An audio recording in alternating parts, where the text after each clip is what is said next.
Boa noite, pessoal. Sejam muito bem-vindos, muito bem-vindas a essa live sobre autocuidado masculino. Eu vou agora convidar o Dr. Virgílio aqui, que está programado para conversar com a gente, para participar. Daqui a pouco ele deve estar entrando. Eu sou, para quem não me conhece, diretora do Supera Moinhos. A gente está fazendo essa live justamente por ser, né, o último, a finalização do mês de novembro, que é um mês voltado para o autocuidado masculino. E o Dr. Virgílio já está com a gente. Boa noite, Dr. Virgílio. Estava comentando aqui e a gente está fazendo essa live porque é para falar de um tema super importante, que é o autocuidado masculino, né? E que no envelhecimento, especialmente, e que é um tema que a gente não vê com muita frequência sendo debatido, e a gente sabe também das dificuldades, né, que via de regra os homens têm de buscar ajuda. Então, essa é uma oportunidade para a gente conversar. E por que no Instagram do Supera Moinhos? Porque é uma escola de estímulo cognitivo, porque a gente também se preocupa com a saúde integral, né, das pessoas, e a gente sabe algumas doenças acabam sempre tendo algum tipo de problema, ou enfim, né, trazendo malefícios, prejuízos para o desenvolvimento cognitivo. Então, muito bem-vindo, doutor Virgílio, geriatra, chefe do setor de geriatria da Santa Casa, professor da Universidade Federal de Ciências da Saúde de Porto Alegre, que ele vai nos ajudar a entender um pouco, então, como é que o corpo, mente e cérebro caminham juntos nessa prevenção e nesse cuidado do envelhecimento, em todas as fases da vida, mas a gente está mais preocupado com o envelhecimento. Boa noite, doutor Virgílio. Boa noite, Luciana. Obrigado pelo convite. É uma grande satisfação passar esses momentos com vocês, né? É, e aproveitar o mote do Novembro Azul para falar do processo de envelhecimento, da saúde e como o homem também pode envelhecer bem sem que isso seja o acaso, simplesmente. Uhum. Então, eu começaria lhe perguntando justamente sobre o tema, né? Que é o autocuidado. É, por que é tão difícil o autocuidado entre os homens, especialmente depois dos 50? E o que ele significa para o senhor, né? O que significa o autocuidado? Acho que esse é um fator que não nasce depois dos 50, né? Os homens eles têm a tendência a se cuidar menos durante a vida toda.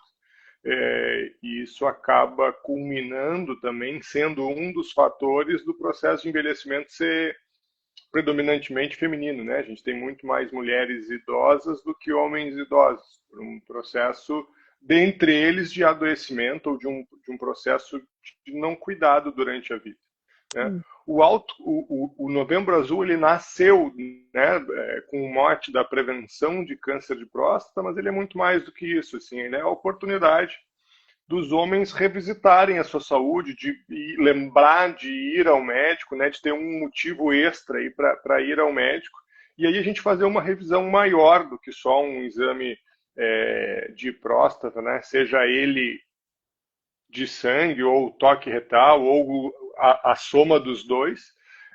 Mas é o momento também da gente medir a pressão, da gente ver como é que está a alimentação, da gente ver como é que estão as atividades físicas, se existe algum sintoma, se outras prevenções além do PSA já foram feitas durante a vida, né? A própria vacinação, enfim, uma série de outros fatores para a gente poder revisitar mesmo como está a vida, né? E planejar aí as próximas décadas de vida.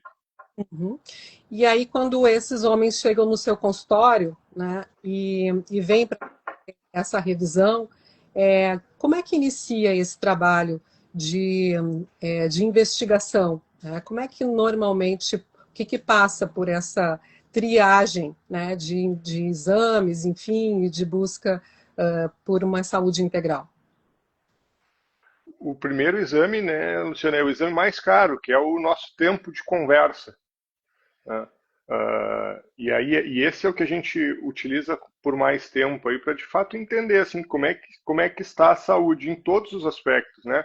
Dentro da geriatria a gente não trabalha só com o aspecto clínico, a gente precisa trabalhar aliado questões mentais, questões psicológicas, questões ambientais, questões familiares, e são todas essas questões que a gente levanta nessa consulta e particularmente assim a minha abordagem ela é o mais aberta possível, né? Como é que está a vida?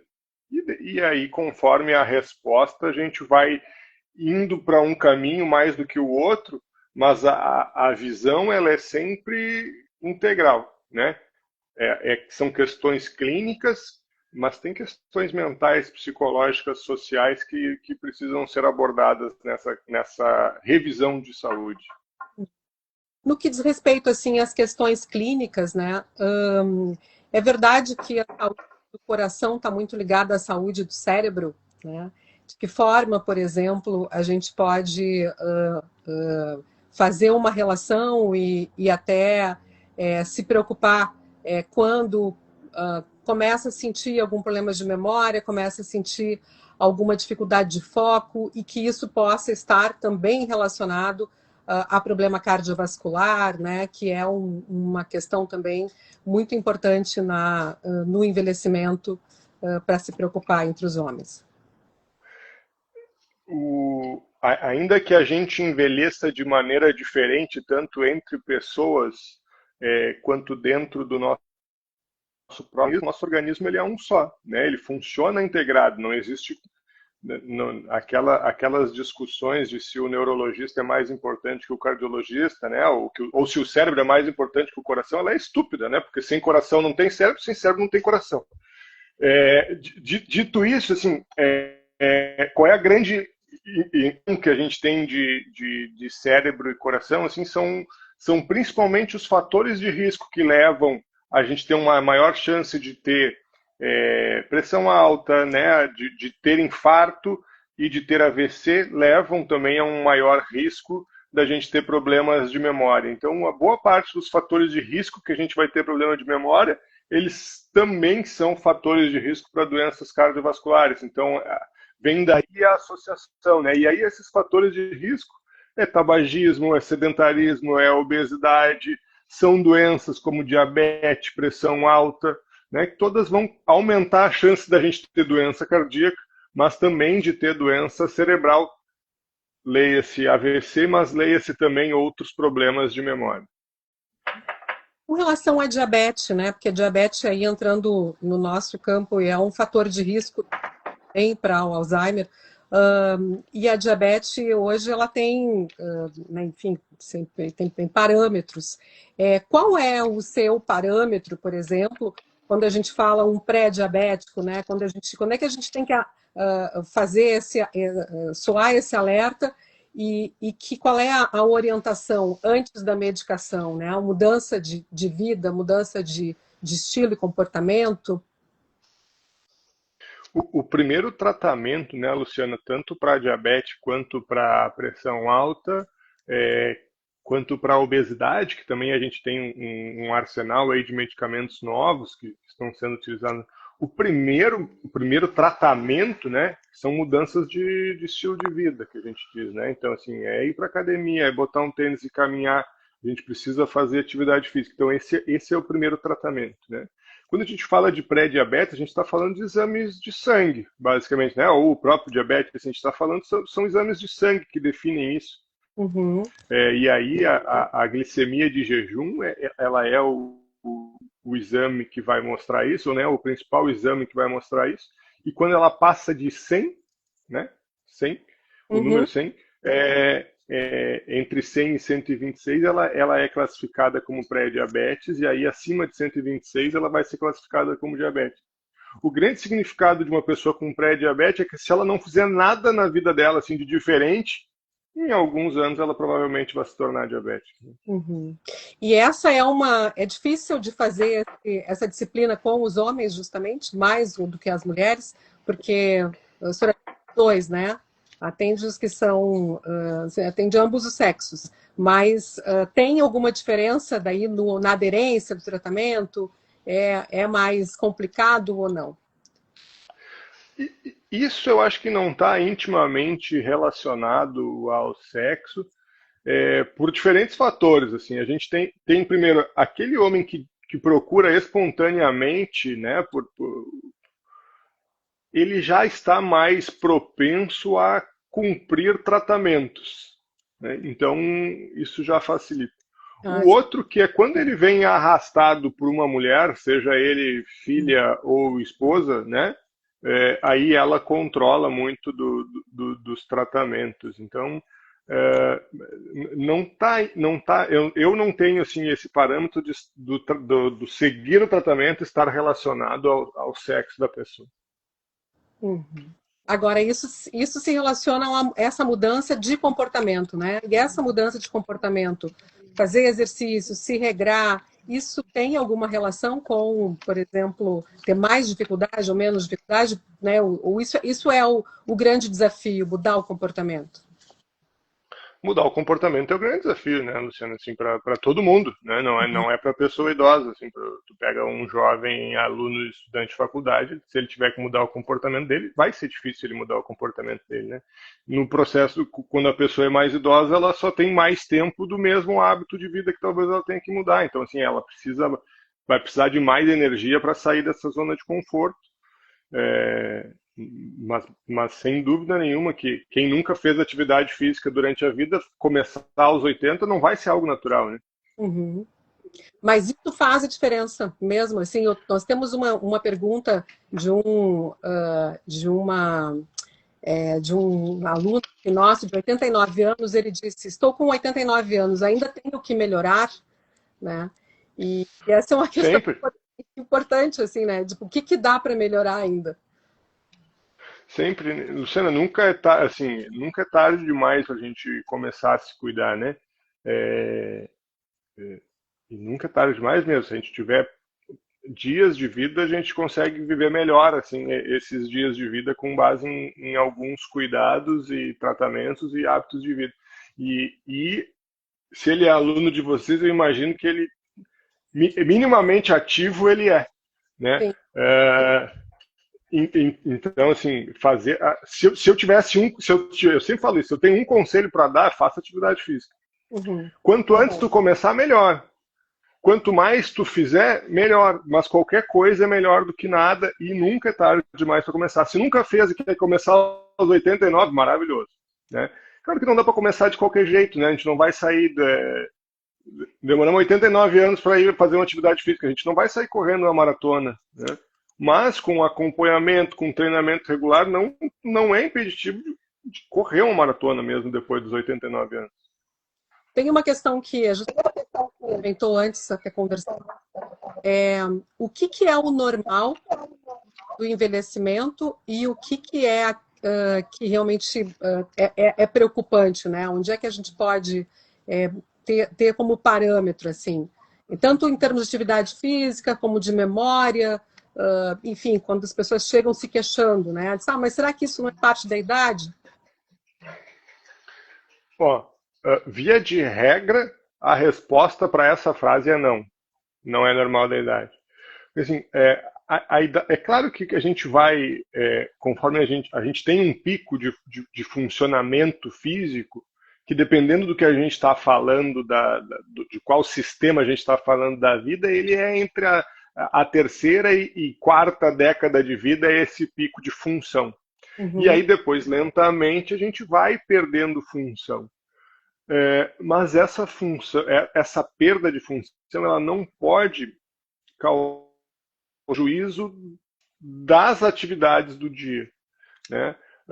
Então, assim, é esperado que a gente perca velocidade com o processo de envelhecimento. Então, assim, velocidade de raciocínio, capacidade de fazer duas coisas ao mesmo tempo, entre aspas, né, duas coisas ao mesmo tempo, que a gente nunca faz duas coisas ao mesmo tempo, a gente fica só mudando o foco com muita rapidez. Isso pode ficar mais difícil com o processo de envelhecimento, né? Então, assim, a nossa capacidade aeróbica ela reduz com o processo de envelhecimento, mas eu não posso ter cansaço para caminhar poucas quadras, ou eu não posso ter um cansaço que vá me impedir de fazer atividade física. Eu posso ter que fazer uma adaptação da minha atividade física, mas eu preciso continuar fazendo atividade física. Problemas de memória são normais no envelhecimento, porque essa redução da velocidade de raciocínio, ela é quase imperceptível. Talvez ela torne os reflexos um pouco mais lentos, mas assim, é para ser imperceptível. Então, esquecimentos, esquecer de compromissos, algo eventual sempre acontece, né? E é isso independente da idade. Assim, nas coisas corriqueiras que começam a acontecer e se repetir, da gente esquecer de compromisso, da gente esquecer de aniversário, da gente esquecer de datas importantes, ou utilizar cada vez mais ferramentas para lembrar, né? Então, antes eu ia no mercado sem lista nenhuma. Agora eu vou com lista e mesmo assim eu esqueço alguma coisa. Isso não é normal. Isso não é normal, né? Ou alguém que era economista e está com dificuldade de fazer as contas que fazia, de fechar um balanço, sei lá. Não é normal. Essa questão de não é normal, né? A gente também é algo que vem de gerações, assim, dizendo que é normal, né? É uma mudança que a gente precisa também enfrentar. Com relação, por exemplo, a dores que as pessoas têm, que têm a memória, tem também essa agilidade mental, né? De não conseguir entender. Algumas pessoas dizem para a gente, eu não estou conseguindo ler como eu lia antes, porque eu não consigo mais ter foco. Quando a gente está falando de falta de foco, a gente pode estar falando de que falta de, por exemplo, também depressão, vitamina, né, problemas que a gente esteja de absorção, talvez, de que o nosso corpo não está conseguindo dar conta. E isso também é investigado? Quando eu te falo que não é normal, eu não estou te falando que isso é demência, né? Eu estou te falando que é justamente isso, assim, porque a gente precisa entender. A gente precisa entender se a tireoide está tudo bem com ela, a gente precisa entender se não tem anemia, a gente precisa entender se não tem uma diabetes muito alta, a gente precisa entender se não é depressão, se não é ansiedade, se não começou remédio novo. Então, assim, tem uma infinidade de coisas que a gente precisa entender. Só que para isso a gente precisa entender, primeira coisa que a gente precisa entender é que não é normal, porque senão essa pessoa não procura o atendimento, ou até às vezes a própria equipe de saúde diz que isso é normal da idade, e aí o tempo vai passando, e uma coisa que talvez fosse um problema que fosse tratável, né? Ou aí passou do ponto, talvez, né? E aí eu queria perguntar uma questão que está relacionada à audição, né? Porque que entra aspecto da suposta normalidade, né? É normal que as pessoas mais velhas acabem não ouvindo tão bem, mas até onde, né, que a gente pode entender como é normal, preciso me acostumar com isso e faz parte do envelhecimento e eu preciso rapidamente assumir que eu preciso de uma prótese para poder não ter tanto prejuízo, né? A audição é um dos fatores de risco associados a declínio cognitivo, né? A perda de memória, perda de função, assim, porque a pessoa ela começa a se isolar. Então, por mais que seja muito comum, Luciana, porque a gente usa fone de ouvido, porque a gente tem exposto a um monte de barulho durante a vida, é muito comum que a gente perca ao longo da vida e chegue aos 60, 70, 80 com problemas de audição, é muito comum. Mas dizer que isso é normal, que a gente não tem nada para fazer, isso não é certo, né? E aí a gente precisa fazer audiometria, porque tem a gente precisa ir num otorrino para a gente investigar essa questão auditiva, porque a gente pode colocar uma prótese e voltar e recuperar, né, ainda que parcialmente, essa capacidade de ouvir. Porque quando tu começa a ter problema de audição, às vezes tem alguns tons que de voz que tu não consegue ouvir muito bem. Às vezes é um grupo de amigos, tu não consegue participar mais de uma roda de amigos, porque os sons eles começam a se embaralhar. Então, assim, é muito comum porque acontece muito, né? Se tu falar que é normal por causa de uma curva de Gauss, que é normal, aí tá tudo certo. Mas tem tratamento para isso, né? E isso vai melhorar a qualidade de vida. inclusive do nosso amigo de 89 anos, se ele tiver com algum problema para ouvir, não é porque ele tem 89 anos, quer dizer, até pode ser porque ele acumulou um monte de problemas, acumulou problemas, exposição a ruídos ao longo da vida, que ele chegou nos 89 anos com um problema de audição, mas não significa que ele precisa conviver com isso e nem deve. Uhum. E aí faz diferença quando a gente consegue entrar com essa prótese antes? Ou seja, de que Faz forma? muita diferença. Faz muita diferença, assim, porque colocar uma prótese auditiva não é, né, não é simplesmente um aparelho ligou e está pronto. Né? Tem uma série, e a adaptação às vezes ela é complexa, porque ela não aumenta só um tipo, não aumenta só o som que eu quero, às vezes ele aumenta todo o som do ambiente. Aí tem ruídos que antes a gente não ouvia, que começam a atrapalhar. Então, quando tem muito barulho, começa então, a adaptação ela não é simples, a adaptação ela precisa ser acompanhada. Então, não é infrequente, né, que é onde a gente vai comprar, né, o aparelho auditivo, às vezes tu vai para casa, ou a maioria das vezes tu bota e vai para casa testar, e aí tu volta e vai se adaptando, e depois desse processo todo que tu efetua a compra. Porque não é simples e não é né, o aparelho da Luciana não é o mesmo do Virgílio. Bom, então nesse caso precisa ter uma certa persistência, né? E entender que é necessário conviver. E aí nós temos uma aluna que estava dizendo, né, que é justamente tem um medo de colocar o aparelho, porque tem todo esse processo de adaptação. Agora, esse processo de adaptação, ele tem que entender que faz parte, é isso? Não é, Faz parte. não é porque ele eu não sou fadada a usar o aparelho, que muitas vezes diz, eu não me acostumei, né?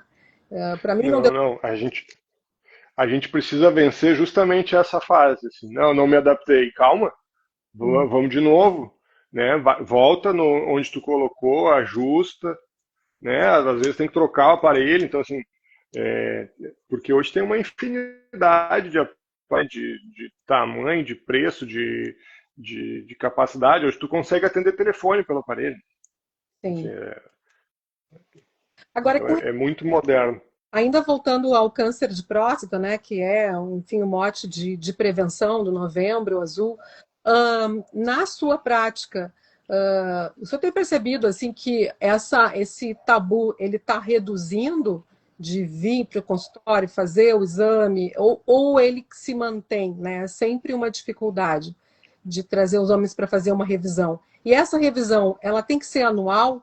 Você está falando de revisão?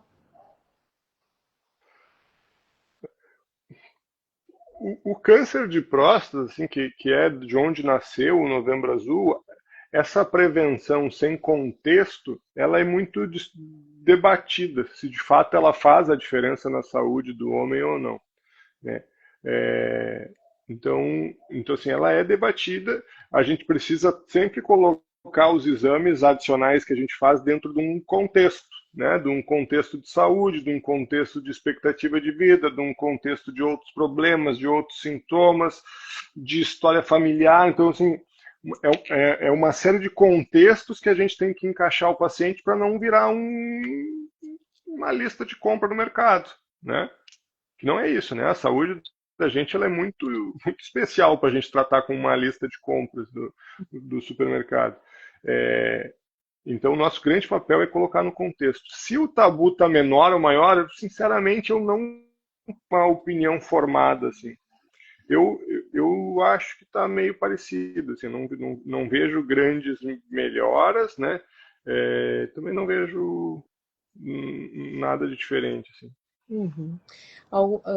Tem a nossa educadora fez uma pergunta aqui, que é a nossa gestora pedagógica, a Laís Tonê, ela pergunta, falando em PSA, depois de realizar a cirurgia, a radioterapia, qual o nível de PSA que ainda pode aparecer e ser normal? Bom, depende do tipo de tratamento, tá? Mas em geral, assim, se a gente tira toda a próstata, né, o PSA fica o que a gente chama de PSA suprimido. Daí ele fica menor, fica igual a zero, né? E aí, ao longo da vida, a gente pode ter algumas variações menores, algum acompanhamento, mas ele fica sempre muito, muito baixo. né? Esse seria o novo normal dele, seria não ter. Com relação a pensar, né, dessas reposições hormonais assim para homem, isso está ligado também ao próprio câncer de próstata ou isso pode ser feito independentemente de ter um diagnóstico? E que relação isso pode ter, por exemplo, com a melhora até da saúde cognitiva, né? O tratamento do câncer de próstata, né, ele pode se apoiar no bloqueio hormonal. Ele é justamente o contrário, assim, porque a próstata ela cresce a partir da exposição a hormônio, digamos assim, né, de uma maneira meio chula de explicar, mas é isso. Então, o tratamento para o câncer ele é um bloqueio hormonal. Então, a gente não costuma usar reposição hormonal, porque o que a gente está buscando justamente é o bloqueio dessa via. Né? E aí, muitas vezes, a gente tem sintomas desse bloqueio hormonal, né? Que vão de obesidade, vão de astenia, vão de cansaço, né? De questões de distúrbio sexual. Então, assim, é uma série de outros fatores que estão relacionados ao tratamento aí do câncer de próstata. Ou seja, também ele pode tirar esse ânimo até também para se manter ativo intelectualmente, cognitivamente. Isso também acaba Sem sendo dúvida. um risco geral. Tem uma pergunta aqui do Pedro, que ele, né, acho que o senhor tinha falado no início sobre os parâmetros de diabetes, né, de pré, os limiares aí, que estão do pré-diabético e depois para a classificação da diabetes, né? A medicação, ela entra realmente quando a pessoa já está com esse parâmetro acima do pré, acima de 120, é isso, né? Tem alguns casos que a gente pode usar a medicação no pré-diabetes. Né? E aí depende muito do contexto, de, de quanto tempo a gente está nesse pré-diabetes, do que a gente já tentou de medida de estilo de vida para melhorar ele ou não, do risco cardiovascular. Então, assim, depende de alguns outros fatores, mas a gente pode iniciar a medicação até mesmo antes. Assim como também não é todo diabético que a gente precisa iniciar já com a medicação, caso a gente tenha descoberto, por exemplo, o diabetes antes de descobrir o pré-diabetes e a pessoa está ávida por mudança de estilo de vida. Assim, a gente pode esperar 3 a 6 meses para iniciar o remédio. E aí tem uma outra pergunta aqui ligada também à regularidade que devem ser efetuados os exames periódicos preventivos. Depende muito de qual exame periódico que a gente está falando, né? Mas via de regra, se a gente não está falando de doença, né? A gente está falando só de prevenção, não mais do que uma vez ao ano. Uhum. Tá? Então, assim, no máximo uma vez ao ano. Se a gente está falando, de novo, se a gente estiver falando de prevenção e não um acompanhamento daqui a pouco de tratamento de alguma doença. Né? Sim. E nós estamos, por exemplo, no caso de colonoscopia, que é uma outra pergunta que surgiu aqui, um período um pouquinho mais extenso, né? A colonoscopia, se a gente não tem a identificação de nenhum pólipo, né? Aí a gente pode ficar de 5 até 10 anos sem fazer uma nova colonoscopia. Uhum.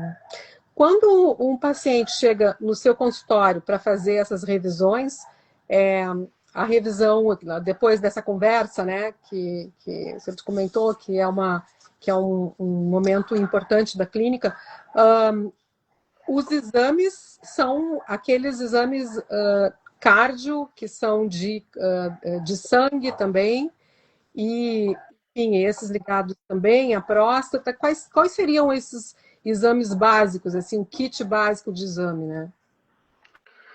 O exame básico para todo mundo é medir a pressão.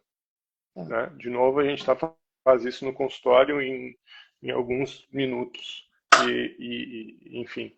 E aí tem outros que a gente pode fazer de glicose, de colesterol, de tireoide, Mas tudo depende da faixa etária do paciente e da história que ele tá me contando, do que ele tem de fator de risco, do que ele tem de história familiar. Então, assim, não tem um kit pronto e universal para todos. Tá?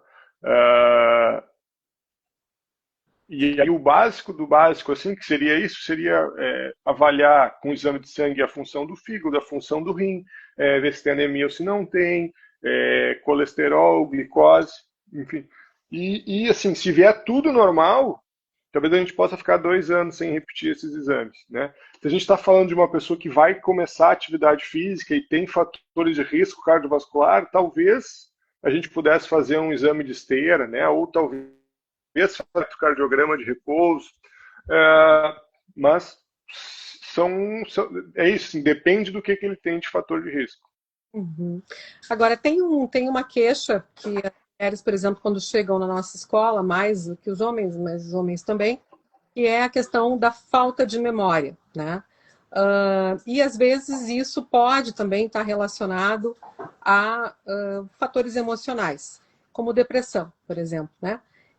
Essa é mais difícil de identificar a depressão nos homens, por exemplo, né? E eles quais seriam, às vezes não é a pessoa que identifica, às vezes é o familiar, né? Então, o que a gente pode dizer como sintoma, assim?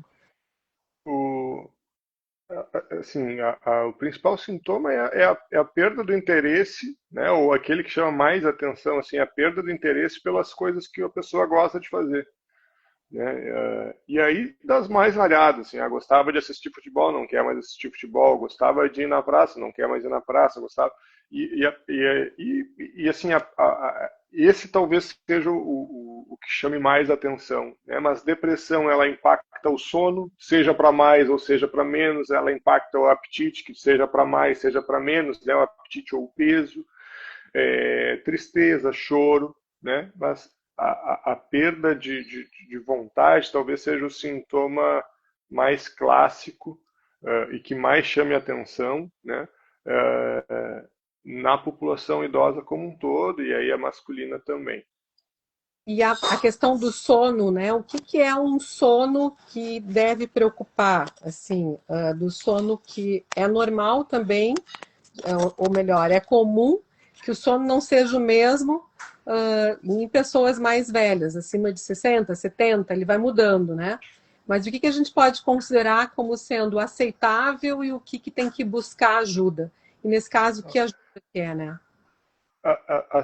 Conforme a nossa idade vai avançando, a gente vai tendo duas coisas, assim, menor necessidade de sono. Então, se um adolescente dorme 12 horas, uma pessoa idosa depois dos 80, talvez 6 horas de sono sejam suficientes para recarregar as energias. Contínuo.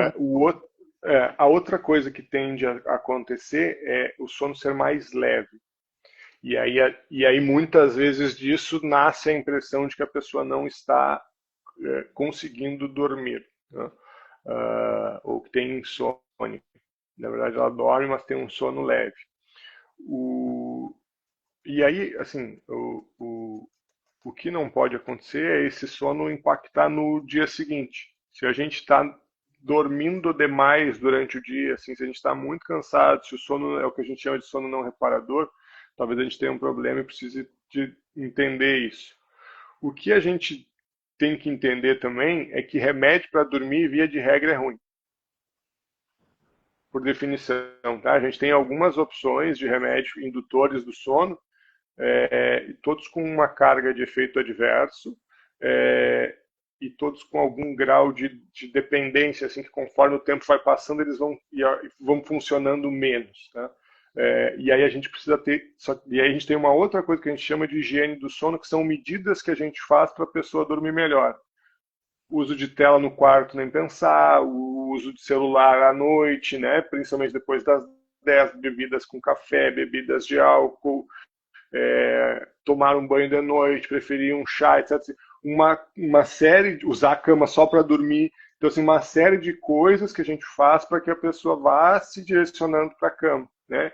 E tem uma coisa que, assim, às vezes a gente quer deitar às 8 da noite e acordar às 9 da manhã num sono direto. Não vai. Não vai, né? E quando eu falo 6 horas de sono, 6 a 8 horas de sono, é em 24 horas. O que eu quero dizer com isso? Que se eu dormir 2 da tarde, desconta 2 da noite, Uhum. tá? Então é mais ou menos essas questões que a gente tem que tomar cuidado com o sono.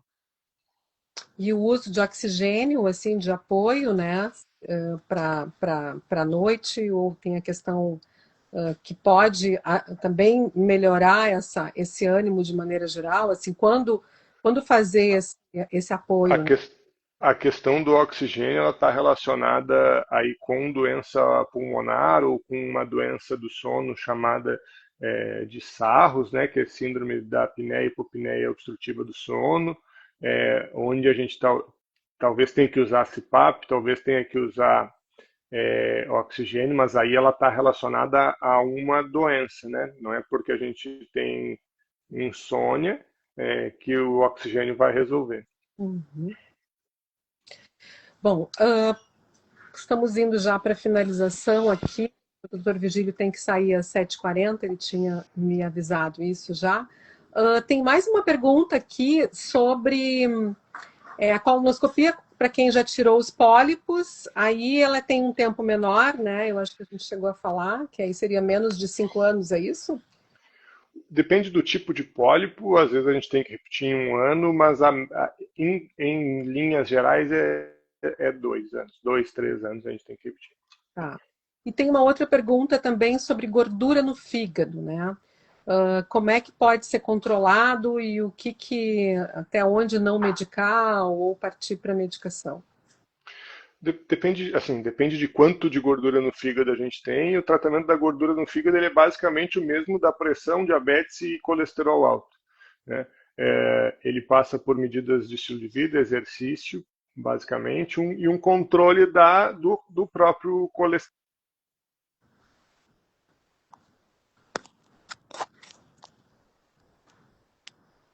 Não sei se é eu que não estou escutando. Perdi o áudio aqui.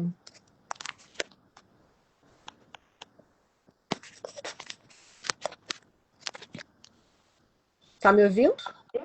Tô. Acabou a bateria do fone aqui. Tá. Não, então ele tinha falado que, na realidade, passa também por exercício físico, por mudança de comportamento, até poder perceber se vai ser necessário ou não entrar com a medicação, né? Exato. Depende do quanto tem de gordura, a gente já precisa começar a medicação logo de cara, assim. Mas, de novo, faz parte do mesmo universo de problemas de saúde, assim, da pressão, da diabetes, da obesidade, né? Uhum.